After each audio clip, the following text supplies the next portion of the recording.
9 live ನ್ಯೂಸ್ಗೆ ಸ್ವಾಗತ. ನಾನು ದಿಯಾ. ಈಗ ಮೊದಲಿಗೆ ಈ ದಿನದ ಹೆಡ್ಲೈನ್ಸ್.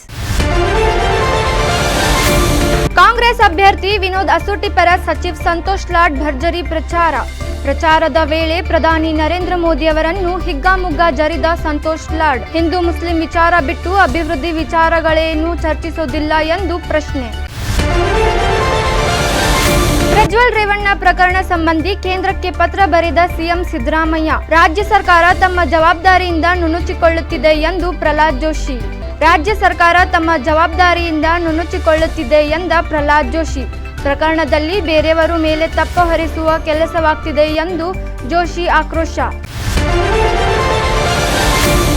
ಈಗ ಇವತ್ತಿನ ಪ್ರಮುಖ ಸುದ್ದಿಗಳು ನಿಮ್ಮ ಮುಂದೆ. ಲೋಕಸಭೆ ಚುನಾವಣೆ ಕಾವು ದಿನದಿಂದ ದಿನಕ್ಕೆ ಹೆಚ್ಚುತ್ತಿದೆ. ಧಾರವಾಡ ಲೋಕಸಭಾ ಕ್ಷೇತ್ರದ ಕಾಂಗ್ರೆಸ್ ಪಕ್ಷದ ಅಭ್ಯರ್ಥಿ ವಿನೋದ್ ಅಸೂಟಿ ಪರ ಧಾರವಾಡದ ನವಲೂರು ಬಡಾವಣೆ ಮೈದಾನದಲ್ಲಿ ಬೃಹತ್ ಸಭೆ ನಡೆಸಿ ಕಾಂಗ್ರೆಸ್ಗೆ ಶಕ್ತಿ ಪ್ರದರ್ಶನ ಮಾಡಿದೆ. ಲೋಕಸಭೆ ಚುನಾವಣೆ ಕಾವು ದಿನದಿಂದ ದಿನಕ್ಕೆ ಹೆಚ್ಚುತ್ತಿದೆ. ಧಾರವಾಡ ಲೋಕಸಭಾ ಕ್ಷೇತ್ರದ ಕಾಂಗ್ರೆಸ್ ಪಕ್ಷದ ಅಭ್ಯರ್ಥಿ ವಿನೋದ್ ಅಸೂಟಿ ಪರ ಧಾರವಾಡದ ನವಲೂರು ಬಡಾವಣೆಯ ಮೈದಾನದಲ್ಲಿ ಬೃಹತ್ ಸಭೆ ನಡೆಸಿ ಕಾಂಗ್ರೆಸ್ ಶಕ್ತಿ ಪ್ರದರ್ಶನ ಮಾಡಿದೆ. ಸಚಿವ ದಿನೇಶ್ ಗುಂಡೂರಾವ್, ಸಚಿವ ಸಂತೋಷ್ ಲಾಡ್, ವಿಧಾನ ಪರಿಷತ್ ಸದಸ್ಯ ಸಲೀಂ ಅಹಮದ್, ಕಾಂಗ್ರೆಸ್ ಮುಖಂಡ ಇಸ್ಮಾಯಿಲ್ ತಮಟ್ಗಾರ್, ಮಾಜಿ ವಿಧಾನ ಪರಿಷತ್ ಸದಸ್ಯ ಮೋಹನ್ ಲಿಂಬಿಕಾಯಿ ಸೇರಿದಂತೆ ಹುಬ್ಬಳ್ಳಿ ಧಾರವಾಡ ಮಹಾನಗರ ಕಾಂಗ್ರೆಸ್ ನಾಯಕರು ಒಗ್ಗಟ್ಟಾಗಿ ವಿನೋದ್ ಅಸೂಟಿ ಪರ ಶಕ್ತಿ ಪ್ರದರ್ಶನ ಮಾಡಿದ್ದಾರೆ. ಅದೇ ರೀತಿ ಕಾಂಗ್ರೆಸ್ ಪಕ್ಷ ಯಾವಾಗಲೂ ಕೂಡ ಸರ್ವಧರ್ಮ ಪಕ್ಷ. ಕಾಂಗ್ರೆಸ್ ಪಕ್ಷದಲ್ಲಿ ಯಾವಾಗಲೂ ಕೂಡ ಜಾತಿ ಧರ್ಮ ಭೇದವನ್ನು ಮಾಡಿಲ್ಲ. ಈ ಒಂದು ಕಾಂಗ್ರೆಸ್ ಪಕ್ಷ ಯಾವಾಗಲೂ ಒಂದು ಸಮಾಜಕ್ಕೆ ಒಳ್ಳೆಯದಾಗಲಿ, ಎಲ್ಲ ವರ್ಗಕ್ಕೆ, ಎಲ್ಲ ಸಮಾಜಕ್ಕೆ, ಎಲ್ಲ ಧರ್ಮಕ್ಕೊಂದು ಒಳ್ಳೆಯದಾಗಲಿ ದೃಷ್ಟಿಯಿಂದ ನಮ್ಮ ನಾಯಕರು ಎಲ್ಲರೂ ಕೂಡ ಹೋರಾಡ್ತಿದ್ದೀವಿ. ಸಂದರ್ಭದಲ್ಲಿ ಹೇಳಿಕ್ಕೆ ಇಷ್ಟಪಡ್ತೀನಿ ಬಂಧುಗಳೇ. ರಾಜ್ಯದಲ್ಲಿ ಕಾಂಗ್ರೆಸ್ ನೇತೃತ್ವದ ಸರ್ಕಾರ ಅಸ್ತಿತ್ವಕ್ಕೆ ಬಂದಾಗಿನಿಂದ ಜನಪರ ಯೋಜನೆಗಳನ್ನು ಜನರಿಗೆ ತಲುಪಿಸಿದೆ. 5 ಗ್ಯಾರಂಟಿ ಯೋಜನೆಗಳು ಬಡ ಜನರಿಗೆ ಬಹಳಷ್ಟು ಅನುಕೂಲ ಕಲ್ಪಿಸಿವೆ ಎಂದು ಭಾಷಣದ ಉದ್ದಕ್ಕೂ ಬಿಜೆಪಿ ವಿರುದ್ಧ ಕಾಂಗ್ರೆಸ್ ಮುಖಂಡರು ಟೀಕೆಗಳ ಸುರಿಮಳೆಯನ್ನೇ ಸುರಿದಿದ್ದಾರೆ.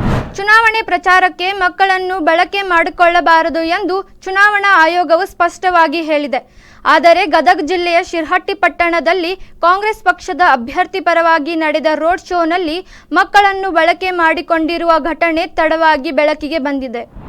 ಚುನಾವಣೆ ಪ್ರಚಾರಕ್ಕೆ ಮಕ್ಕಳನ್ನು ಬಳಕೆ ಮಾಡಿಕೊಳ್ಳಬಾರದು ಎಂದು ಚುನಾವಣಾ ಆಯೋಗವು ಸ್ಪಷ್ಟವಾಗಿ ಹೇಳಿದೆ. ಆದರೆ ಗದಗ ಜಿಲ್ಲೆಯ ಶಿರಹಟ್ಟಿ ಪಟ್ಟಣದಲ್ಲಿ ಕಾಂಗ್ರೆಸ್ ಪಕ್ಷದ ಅಭ್ಯರ್ಥಿ ಪರವಾಗಿ ನಡೆದ ರೋಡ್ ಶೋನಲ್ಲಿ ಮಕ್ಕಳನ್ನು ಬಳಕೆ ಮಾಡಿಕೊಂಡಿರುವ ಘಟನೆ ತಡವಾಗಿ ಬೆಳಕಿಗೆ ಬಂದಿದೆ. ಹೌದು, ಮಕ್ಕಳ ಕೈಯಲ್ಲಿ ಪಕ್ಷದ ಚಿಹ್ನೆ ಇರುವ ಬಾವುಟ, ಟೋಪಿ, ವಸ್ತ್ರಗಳು ಕಂಡು ಬಂದಿವೆ. ರೋಡ್ ಶೋನಲ್ಲಿ ಚುನಾವಣಾಧಿಕಾರಿಗಳು, ಪೊಲೀಸ್ ಇಲಾಖೆ ಅಧಿಕಾರಿಗಳು ಇದ್ದರೂ ಯಾವುದೇ ರೀತಿಯ ಕ್ರಮಗಳನ್ನು ಕೈಗೊಳ್ಳದೆ ಇರುವುದು ಅನುಮಾನಕ್ಕೆ ಕಾರಣವಾಗಿದೆ.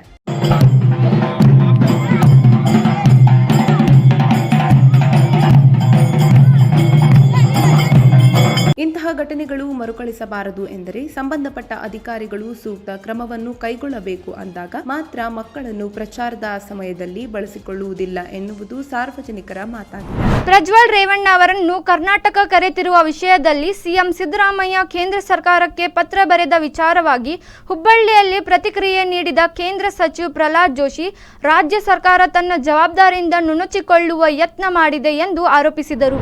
ಪ್ರಜ್ವಲ್ ರೇವಣ್ಣ ಅವರನ್ನು ಕರ್ನಾಟಕ ಕರೆತರುವ ವಿಷಯದಲ್ಲಿ ಸಿಎಂ ಸಿದ್ದರಾಮಯ್ಯ ಕೇಂದ್ರ ಸರ್ಕಾರಕ್ಕೆ ಪತ್ರ ಬರೆದ ವಿಚಾರವಾಗಿ ಹುಬ್ಬಳ್ಳಿಯಲ್ಲಿ ಪ್ರತಿಕ್ರಿಯೆ ನೀಡಿದ ಕೇಂದ್ರ ಸಚಿವ ಪ್ರಹ್ಲಾದ್ ಜೋಶಿ, ರಾಜ್ಯ ಸರ್ಕಾರ ತನ್ನ ಜವಾಬ್ದಾರಿಯಿಂದ ನುಣುಚಿಕೊಳ್ಳುವ ಯತ್ನ ಮಾಡ್ತಿದೆ ಎಂದು ಆರೋಪಿಸಿದರು.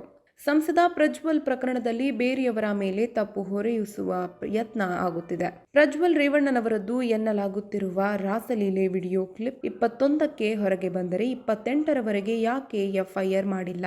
ಅಲ್ಲಿಯವರೆಗೂ ಏನ್ ಮಾಡ್ತಿದ್ದೀರಿ? ಈಗ ರಾಜಕೀಯ ಲಾಭ ಪಡೆದುಕೊಳ್ಳಲು ನಮಗೆ ಕೇಳುತ್ತಿದ್ದೀರಾ ಎಂದು ಪ್ರಶ್ನಿಸಿದ್ರು. ನಿನ್ನೆನೂ ಹೇಳಿದ್ದೆ, ಯಾವುದೇ ರೀತಿ ಎಫ್ಐಆರ್ ಮಾಡಲಾರದೆ ಕೇಂದ್ರಕ್ಕೆ ಪತ್ರವನ್ನ ಬರೆದಿದ್ದಾರೆ ಸಿದ್ದರಾಮಯ್ಯರು ಪ್ರಜ್ವಲ್ ರೇವಣ್ಣ ವಿಷಯದಲ್ಲಿ.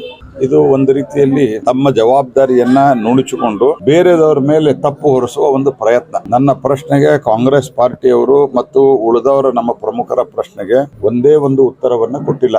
21ಕ್ಕೆ ಕ್ಲಿಪ್ಪಿಂಗ್ ಹೊರಗೆ ಬಂದ್ರೆ ನೀವು 28ರವರೆಗೆ ಎಫ್ಐಆರ್ ಮಾಡಲಿಲ್ಲ. ನಮಗ್ ಕೇಳ್ತಾ ಇದ್ದೀರಿ. ಅದು ನನಗೆ ನಿನ್ನೆ ಬಂದಿರುವಂತ ಮಾಹಿತಿ, ಅದು 1 ವರ್ಷದ್ದು 6 ತಿಂಗಳದ್ದು ವಿಡಿಯೋ ಅಲ್ಲ, 2018ರಿಂದನೂ ಇದೆ. ಈ ಸಂದರ್ಭದಲ್ಲಿ ಪಕ್ಷದ ಮುಖಂಡರು ಹಾಗೂ ಕಾರ್ಯಕರ್ತರು ಉಪಸ್ಥಿತರಿದ್ದರು. ಇವೆಷ್ಟು ಈ ಹೊತ್ತಿನ ಪ್ರಮುಖ ಸುದ್ದಿಗಳು. ನಿರಂತರ ಸುದ್ದಿಗಾಗಿ ನೋಡ್ತಾ ಇರಿ 9 ಲೈವ್ ನ್ಯೂಸ್. ಇದು ಸತ್ಯದ ಪ್ರತಿರೂಪ.